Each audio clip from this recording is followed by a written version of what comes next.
No surprise, with new retirement laws come all new questions. Today on Your Money, Your Wealth, Joe and Big Al tackle your Secure Act questions. How minors can distribute inherited IRAs, whether a trust should be your IRA beneficiary, and what effect the new law has on required minimum distributions, or RMDs, and qualified charitable distributions, or QCDs. Plus, the fellas get schooled by YMYW listeners on their big thrift savings plan miss in episode 254. I'm producer Andy Last, and here now are the hosts of Your Money, Your Wealth, Joe Anderson, CFP, and Big Al Clopine, CPA. You know how many people have actually, used the tool to ask us questions on our website? I'm going to say in the entire history, maybe 3. All right, we got 4. We got, Dale from Santa Rosa. His was TSP. Greg is actually the one who has the Secure Act question. He's on page 3. Got it. Well, how many pages we got today? We got 13. We're starting with page 3. Okay, we're starting with page 3 because I wanted to start it with the Secure Act. Right. So we got Greg from Temecula. He calls in. Hey, Big Al and Joe. This is Greg from beautiful Temecula, California. I love the podcast. Have a question for you about the new Secure Act. My mother-in-law had set up her Roth to be inherited by her 4 grandchildren. And I was just reading in the Secure Act that it looks like, if I read it correctly, that the grandchildren would not actually even get the 10 years before they'd have to take their distribution. It looks like they would actually have to take the distribution immediately at her death. It was something we were trying to avoid when we had originally set up this plan, so that they would have actually been able to carry it for their whole lifetime. But now it's looking like they will immediately have to cash. I was wondering if you've looked into it, and if you think my assessment is correct, or if I maybe just not quite understanding what's happening here. Listen to the podcast and hopefully hear a great answer that I want to hear. Thanks. Well, thanks for the question, Greg, from beautiful Temecula. Yeah, I like Temecula. Yeah, because there's a bunch of wine there. There is. Yeah, I love it. Plus, we go to Idlewild quite a lot in the mountains, which is about a 2-hour drive out of San Diego. It's very pretty up there. Never been. And I go right through Temecula each time. All right. Greg, I'm not sure what you read. Because, they have 10 years. There's just because they're minor children. So here's the rule. Let's say if it wasn't the grandmother, it was Greg's retirement account. For minor children, they're able to stretch the IRA out until they reach of age majority.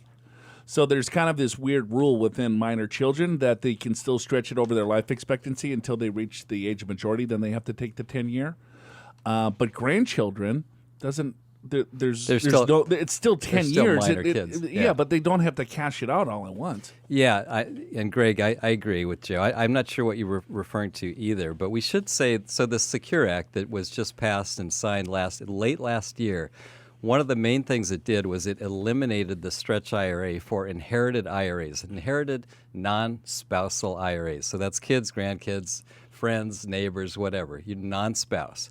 So before that, you could, when you inherited an IRA, let's say from your father or grandfather, grandmother, whatever, you could stretch it out over your entire life. So you just take a little piece for the whole rest of your life. Well, that went away with the Secure Act, and now the Secure Act says that you have to take the withdrawals within 10 years. I've never heard of an immediate withdrawal either, so I'm not sure what that's referring to. Yeah, I don't know where he read that, but I have a pretty good source. His name's Big Al. You trust me? Yeah, I do trust sometimes on taxes. Investments, not so much. Wow. Okay. But no, I think he's good. I mean, I get what the grandmother wanted to do. Is that all right? Well, here I have 4 children. I have this IRA or grandchildren. I want to give the IRA to the grandchildren. They're probably in a lower tax bracket, so as they're taking the distributions out over 10 years, they might not be that hurt, depending on how old the grandchildren. Greg didn't sound that old, so his kids are probably under 21, I'm guessing, but who knows? But no, Greg, I don't know what you read, but if you find whatever source that you read that from, you can shoot it our way, and we can verify that. I'm not sure what the heck that is. So hopefully that's good news for you. We got Rich. He wrote in from Chicago. He goes, "Hi, Joe and Al. Love the show. I never miss a podcast." Wow, never. Good for you, Rich. He's my brother. That's good. Except he lives in Reading, Rich in Reading. I'm 57, and my question is about the new law that eliminates the stretch inherited IRA. Currently, I have my spouse as my first beneficiary, my children second. With this new law, should I choose my trust as the second beneficiary? My spouse would remain as the first, but my thinking is that naming the trust as the second, that may stretch out the payments longer than the new law 10-year rule. My oldest child is 29 years old. Is my thinking correct, or are there other considerations on naming the trust as the second beneficiary? Thanks. A lot of confusion out there, Alan. Yes, well, the Secure Act is confusing. So, no, Rich, you do not, I mean, the trust is, we're going to get in the weeds here. Oh, boy. But you have to be careful on who you're naming your beneficiary. There's no way around the 10-year, if you name your beneficiary, so it's going to be, is it a discretionary trust or a conduit trust, right? Is it a look-through trust? And then when you're naming a trust a beneficiary of a retirement account, it even gets a lot more complex than the Secure Act itself. And the Secure Act isn't really that complex. He's trying to stretch out the retirement account to his child longer than the 10 years. Is there a way to do that? The only trust that you might want to consider, if that were the case, would be a charitable remainder trust. That's it. Right. And I'll get into that in a second. But if he's just talking about a normal trust, I don't see how where that logic is coming from. Yeah, I would agree with that. That basically the trust it basically inherits the same position, if you will. I mean, it could actually even make it worse. But it's not going to make it better. And I think that's what Rich is trying to do. He's trying to stretch out the life expectancy longer, and the trust does not do that. Right. So, for instance, let's say that there's IRA trusts out there. I think you have one. Yeah. Right? Your living trust also has a component for IRAs. I do, and now I think there's less need for it. Yeah, you probably need to get rid of it. I probably do. Yeah. And because what happens is that they'll say, all right, once let's say Rich deceased and his wife is passed, so now they have this IRA that's going to his child that is now 29 years old. He probably will inherit it, 30 years from now, 50 years from now, whatever. And so if it goes to a trust, it depends on if it's a discretionary trust or a conduit trust. A discretionary trust is going to say the trustee has discretion on how those dollars get distributed, right? And it stays in trust. But those dollars have to come out of the retirement account, and they're going to get taxed at trust rates. So the top rate of 37% is at what income, Al? About like $13,000? Yeah, I'd say $13,000, $14,000 of income. Something like that, right? So if you have a large IRA, you're going to get blown up. You're going to lose most of that to taxes. Yeah, and the reason they set it up that way, it's basically the same tax brackets as individual rates, but you hit those high brackets very soon because they didn't want you shifting income from yourself to the trust to have too low brackets. So that's the reason why they did that. Yeah, so or someone like Rich trying to, stretch out the stretch even more. Right. If it is a discretion or a conduit, let's say it's an IRA trust, and within the language they were saying, all right, just feed out the RMD. Because in an inherited IRA, there's an automatic required distribution over the life expectancy of the inheritor. But now it's a 10-year rule. So no money's not going to come out of any of those plans until the 10th year, and everything's going to come out, and it's going to blow up potentially in taxes. So be careful if you want to name the trust.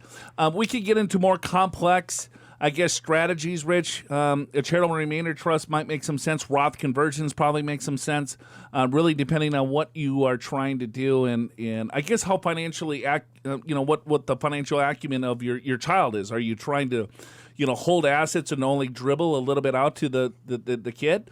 Or are they responsible where they can handle a fairly large inheritance? Judy writes in from San Diego. She goes, Happy New Year, Andy, Joe, and Al. Look, top billing. Yeah, top billing for Andy. Judy and I are pals. I got it.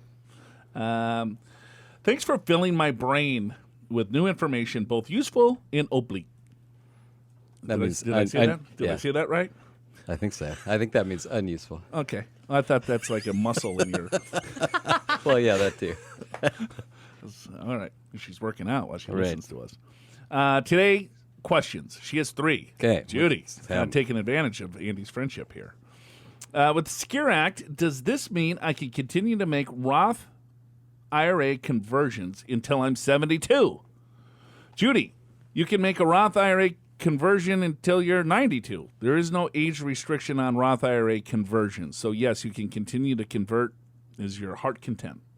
Yeah, I think there's lots of ways you could read this question. I think she might be talking about IRA contributions instead of Roth conversions, but let me go through the different flavors here. So, in terms of a Roth conversion, you've always been able to do that at any age as long as you have an IRA, right? So, in other words, you could be 20 years old and do a conversion. You could be 90 years old and do a conversion. That hasn't changed. But I think people get confused because as soon as they have to take a required minimum distribution Sure. from the retirement account, they might feel that they are not able to do a Roth IRA conversion any longer. That's true. And that's not the case. And the one caveat is if you're 70 and a half, although now 72, with the Secure Act, your required minimum distribution needs to start.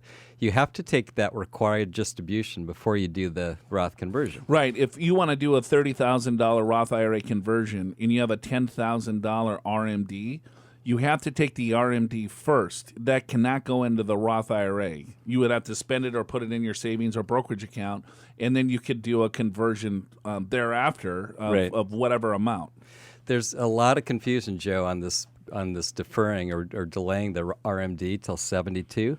So here's the way it works. If you turn 70 and a half by December 31st of 2019, you fall under the old rules, and you have to take your first required distribution. Either you took it last year or you have to take it by let's see, 6 months after. Or wait a minute. It's April 1st of next year. Next year, thank Yes. you. I got myself confused a second. And however, if you turn 70 and a half on January 1st of 2020, then you can wait all the way till age 72 to take that first RMD. And you can actually wait until April 1st the year after you turn 72. True, that's true. So, But then you have to take 2 yeah, RMDs. then you would, let's say April 1st you take your first RMD, and then you have to wait until you have until the end of the year to take the RMD for your age 73. Okay, so her second question is, if I turn 72 in February of 2024, is my RMD based on the value of my IRA on the date or at the end of that date or at the end of the year? And if it's based at the end of the year, must I do an RMD withdrawal on the 31st to be sure the amount is precise? It's the year before, Judy. So let's say you turned 72 in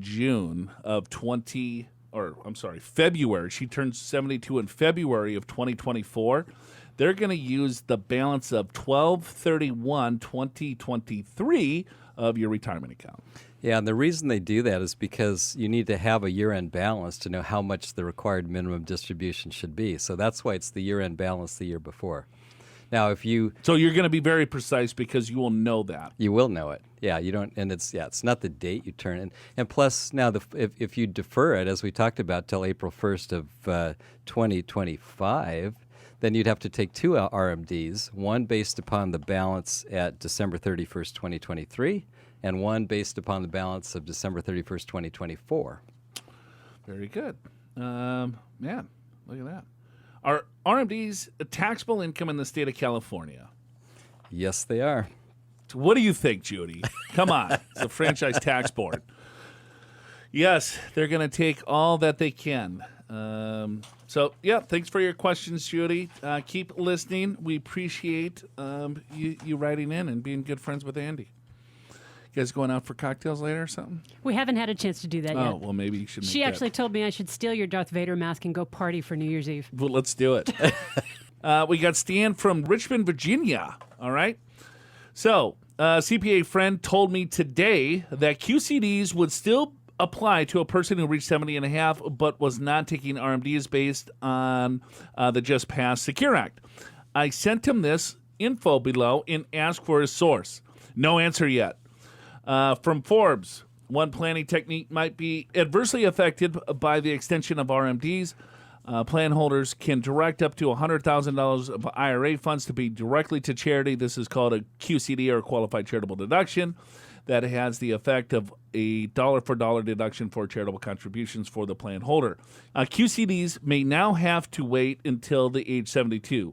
Secure Act Section 107B provides rules to coordinate the new rules with QCDs. I cannot find the text section 107B. Do you know?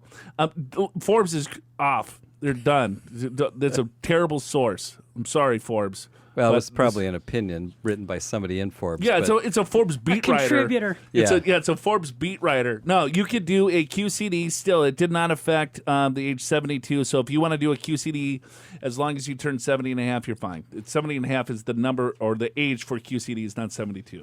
Yeah, I completely agree with that. And the thing is, the way tax law works is if they don't talk about it in a new bill, the old law didn't change, and they didn't talk about QCDs.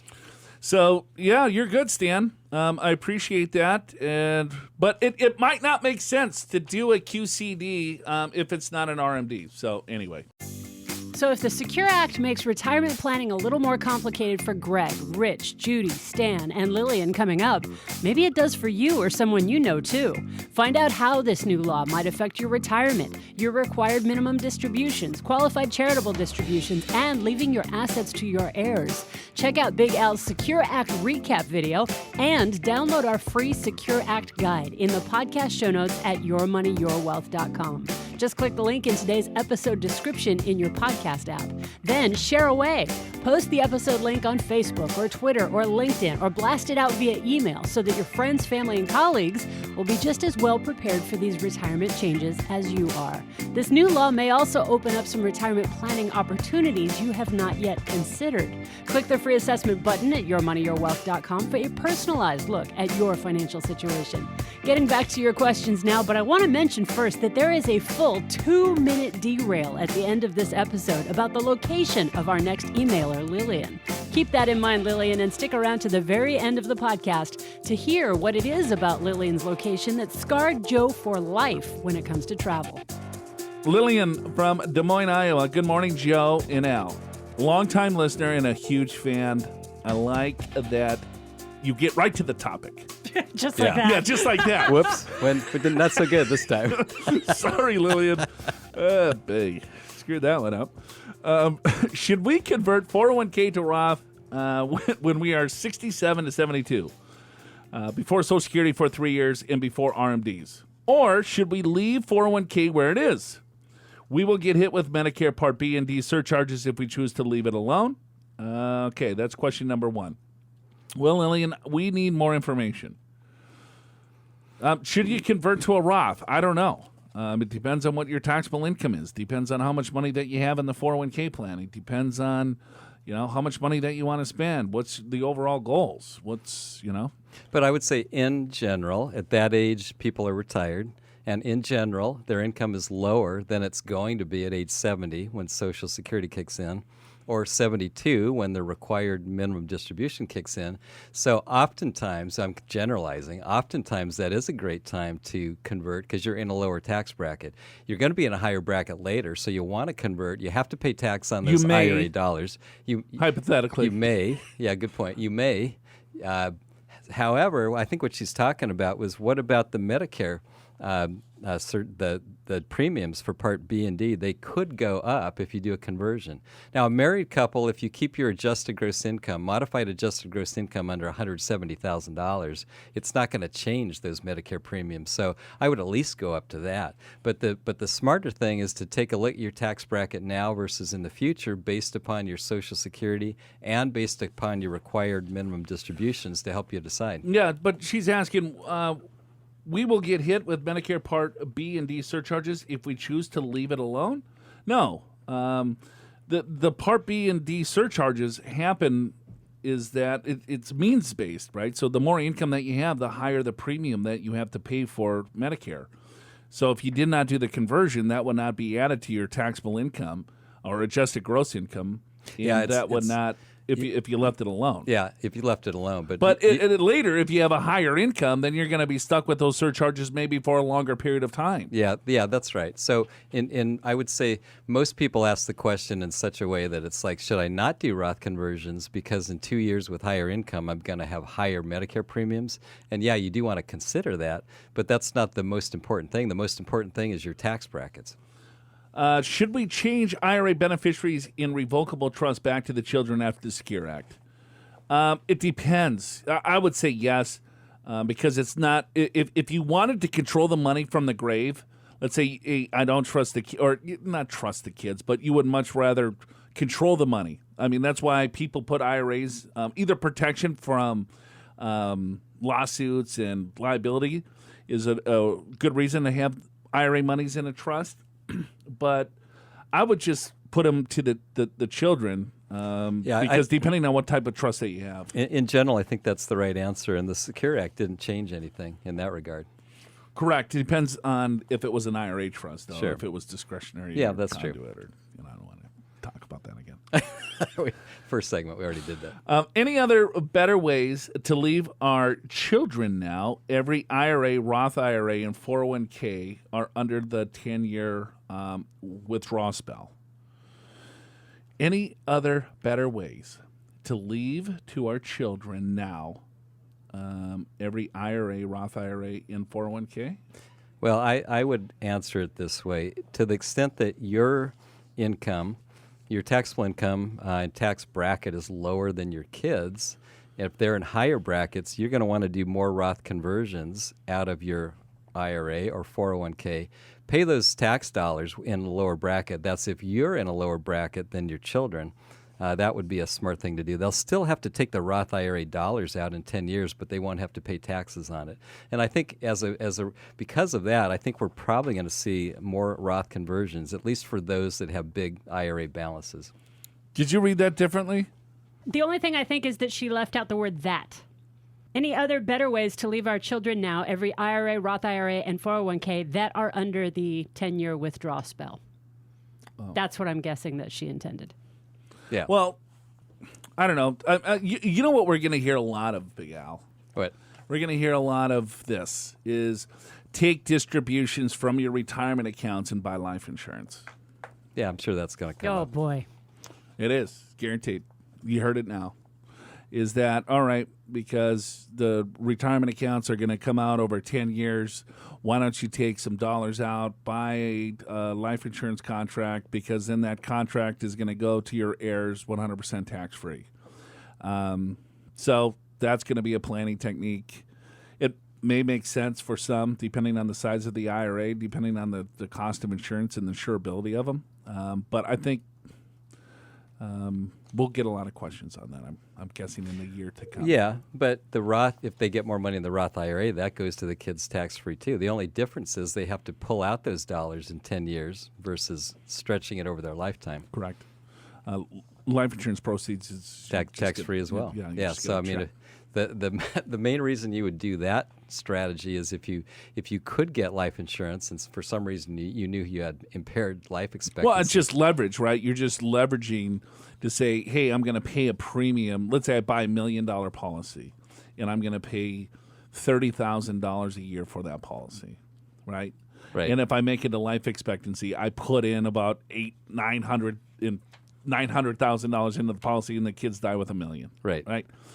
But if I died in 4 years and Right. I only put in, $100,000 into the kids get $1 million, that's called leverage. So it's also I would say a bet to die strategy. it is a bet to die strategy. It is a very good bet to die. So if you like that strategy, go for it.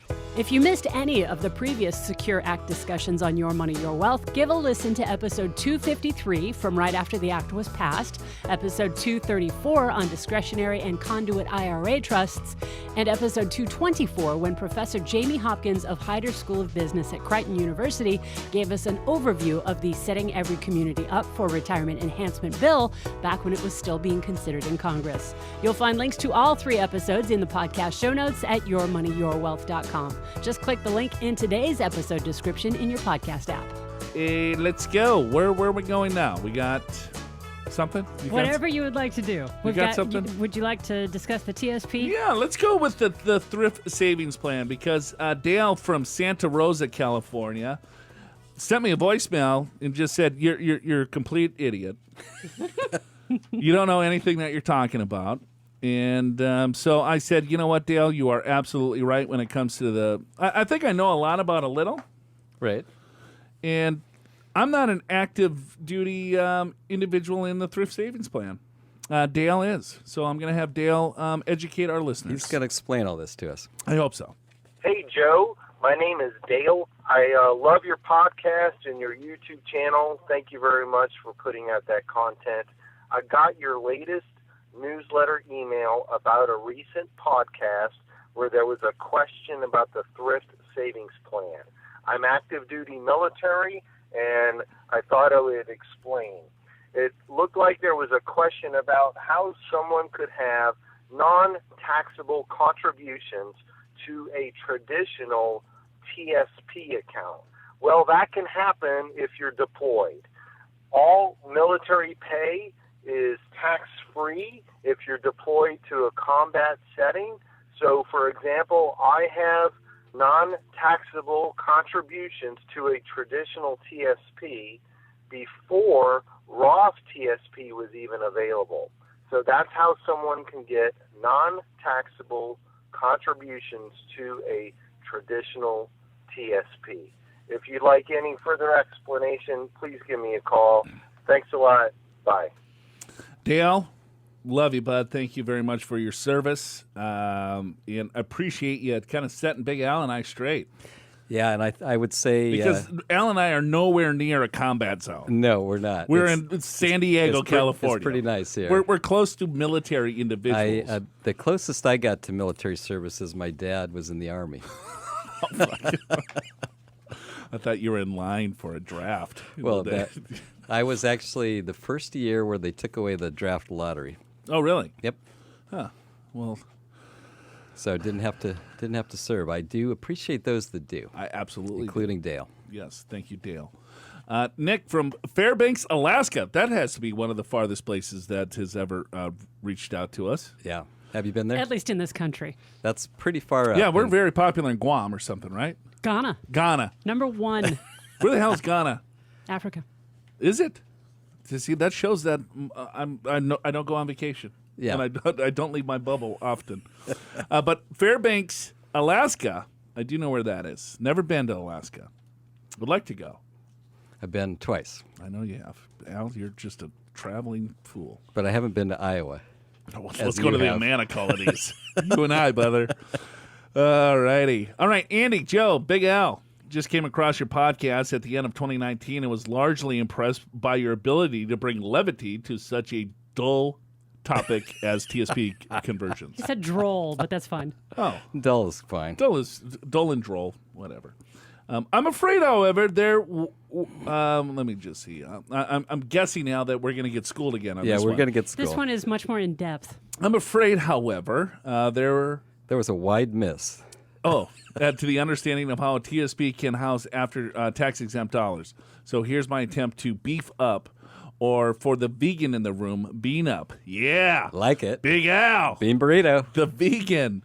The knowledge base. When a military service member continues to contribute to the TSP while located in a tax-exempt region, a.k.a. combat zone, those contributions enter into TSP as tax-exempt. That is to say, tax is not allowed on the contribution or on its later disbursement. Don't confuse this with Roth contribution. To add to this unique color of money issue, the TSP holds these tax-exempt funds in the regular TSP account, not a Roth. As such, a monthly statement may show that one's regular TSP balance is $80,000, of which $50,000 is designated as tax-exempt. For the matter of rolling these tax-exempt dollars, as I did after my military retirement at age 42, the new custodian must certify that it accepts tax-exempt balances. If they do, the $50K will go directly into the Roth account, while the remaining $30K will simply be rolled into a traditional IRA. There is, or at least at the time I did, no allowance to separate this process. That is, when rolling a regular TSP over, the entire balance must be rolled, tax-exempt and pre-tax dollars. Based on my experience, this is a delicate and tricky process, and it depends on how knowledgeable the random custodian agent is who processes this transaction. So as I see it, your question, Matt from Carlsbad, who has healthy tax-exempt portion of his TSP, is not only a combat vet, but one who is thoughtfully thinking about his financial future.